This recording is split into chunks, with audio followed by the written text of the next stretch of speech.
Hello and welcome my dear friend, अस्सलाम वालेकुम वरहमतुल्लाहि वबरकातुहू। उम्मीद यही कि आप जहाँ कहीं भी हों आपकी ज़िंदगी मज़े सुकून से गुजर रही होंगी। आज का मौजू हमारे पास है डिमॉन्स्ट्रेटिव प्रोनोन। आज हम डिमॉन्स्ट्रेटिव प्रोनोन पे बात करेंगे।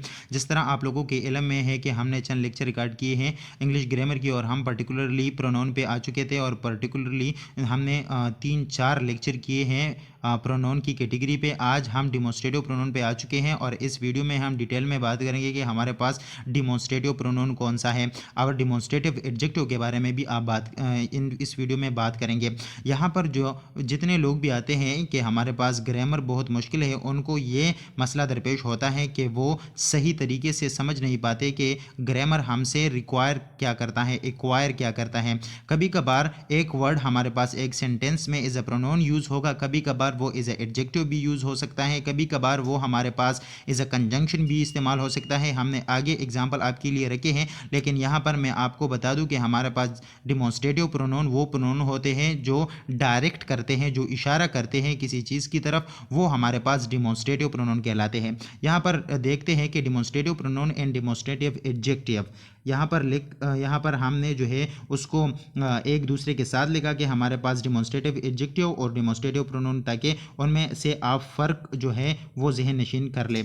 Have exactly the same form, एक ही फॉर्म होते हैं, एक ही वर्ड होते हैं डिमॉन्स्ट्रेटिव एडजेक्टिव का भी और डिमॉन्स्ट्रेटिव प्रोनाउन का भी। The way to differentiate them depends on their position. जब आप इन दोनों को डिफ्रेंशिएट करेंगे तो किसके बेस पे डिफ्रेंशिएट करेंगे, इसकी पोजीशन के बेस पे, कि हमारे पास कौन सा प्रोनाउन जो है वो कौन सी पोजीशन पे आएगा तो प्रोनाउन होगा, और कौन सी पोजीशन पे आएगा तो एडजेक्टिव होगा। हम आगे जो है स्लाइड्स में देखने वाले हैं। यहाँ पर आप देख लीजिए हमारे पास डिमॉन्स्ट्रेटिव प्रोनाउन भी है और डिमॉन्स्ट्रेटिव एडजेक्टिव भी है। This, these, there, those, the former, the latter, the first, the last, the others, same, such, so, ये हमारे पास डिमॉन्स्ट्रेटिव प्रोनाउंस भी है और डिमॉन्स्ट्रेटिव एडजेक्टिव्स भी है। A demonstrative pronoun represent a thing or things, एक चीज़ को रिप्रेजेंट करता है या मुख्तलिफ चीज़ों को रिप्रेजेंट करने वाला प्रोनाउन जब होता है तो वो डिमॉन्स्ट्रेटिव प्रोनाउन कहलाता है।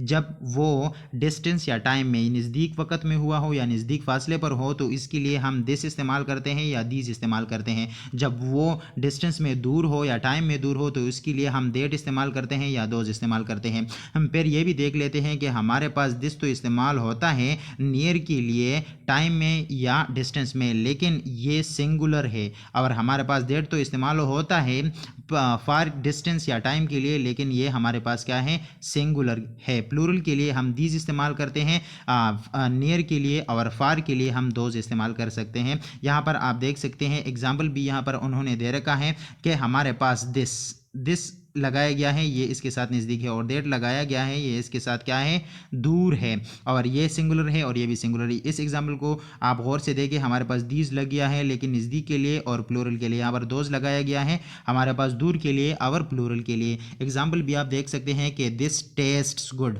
These are bad times, that is beautiful sorry, those were the days. ये हमारे पास मुख्तलिफ एग्जाम्पल आप देख सकते हैं।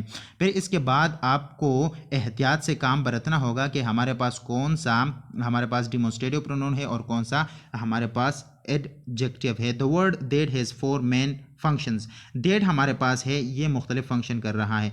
मैंने पहले लेक्चर के शुरू में आपको बताया कि हम इस वजह से ग्रामर में कंफ्यूज होते हैं ताकि हम जो है उसको सही तरीके से समझ नहीं पाते। कभी कभार एक वर्ड मैंने आपको बताया कि कभी कभार एज एडजेक्टिव यूज़ होता है, कभी प्रोनाउन, कभी जो है एज अ कंजंक्शन, कभी हमारे पास एज अ प्रीपोजिशन। तो एक वर्ड मुख्तलिफ फंक्शंस कर सकते हैं, तो हम फंक्शन के बेस पे ग्रामर की कैटेगरी को डिसाइड करेंगे। यहाँ पर इस डेट को आप देख ले कि डेट क्या बला है, कभी ये हमारे पास एज अ प्रोनाउन एक्ट करेगा, कभी एज एडजेक्टिव एक्ट करेगा, कभी एज अ कंजंक्शन एक्ट करेगा, कभी एज अ एडवर्ब एक्ट करेगा। यहाँ पर आप देख ले एग्जाम्पल नंबर 1 में ये डिमॉन्स्ट्रेटिव प्रोनाउन या डिमॉन्स्ट्रेटिव एडजेक्टिव की तरह एक्ट कर रहा है। That is good book, that is good book, that book is good, ये हमारे पास क्या है, ये हमारे पास है डिमॉन्स्ट्रेटिव प्रोनाउन। यहाँ पर ये इज़ अ रिलेटिव प्रोनाउन भी इस्तेमाल हो सकता है। हमने अभी तक रिलेटिव प्रोनाउन नहीं पढ़ा, लेकिन इंशाल्लाह आने वाले लेक्चर में पढ़ेंगे तो आपको डिटेल आइडिया हो जाएगा। ये हमारे पास that is a relative pronoun इस्तेमाल हुआ है इस सेंटेंस में। Anything that you remember, could help allot.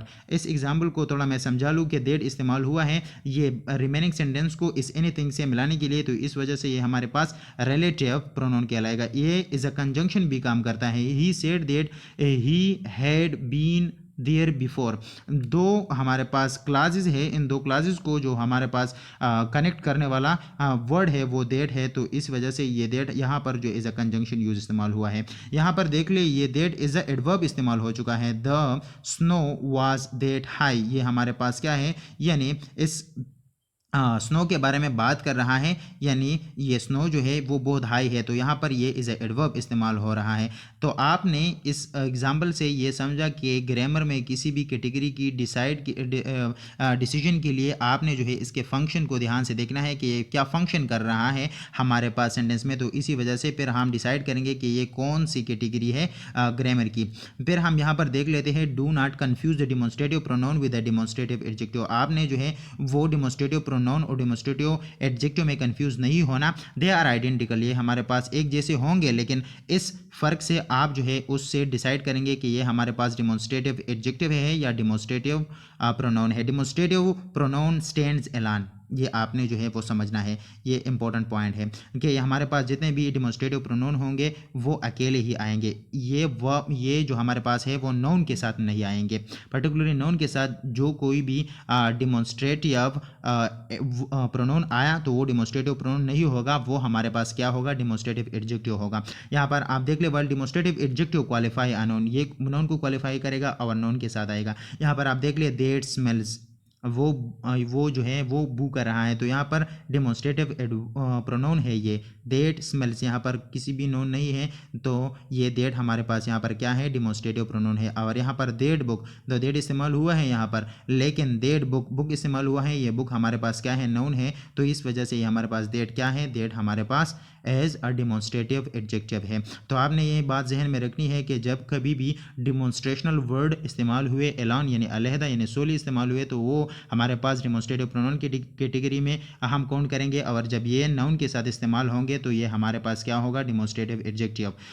Normally we use demonstrative pronoun for things only, हमारे पास मुख्तलिफ चीज़ों के लिए हम डिमॉन्स्ट्रेटिव प्रोनाउन नॉर्मली यूज़ कर सकते हैं, लेकिन नहीं कभी कभार, but we can use them for people, हम मुख्तलिफ लोगों के लिए भी ये इस्तेमाल कर सकते हैं। When the person is identified, जब कोई भी बंदा हम जो है हम जानते हो, तो इसके लिए हम ये इस्तेमाल कर सकते हैं। यहाँ पर आप देख लें कि this is Joseph speaking, is that Mary, यहाँ पर दैट इस्तेमाल हुआ है, दैट साउंड्स लाइक जॉन, यानी आइडेंटिफिकेशन के लिए क्या है, ये हमारे पास है, ये शनासाई में है यानी एक्वेंटेंस में है, ये हम जानते हैं, तो इसी वजह से उन लोगों के लिए, उन अशाख़्स के लिए हम जो है वो डिमॉन्स्ट्रेटिव प्रोनाउन जो है वो यूज़ कर सकते हैं।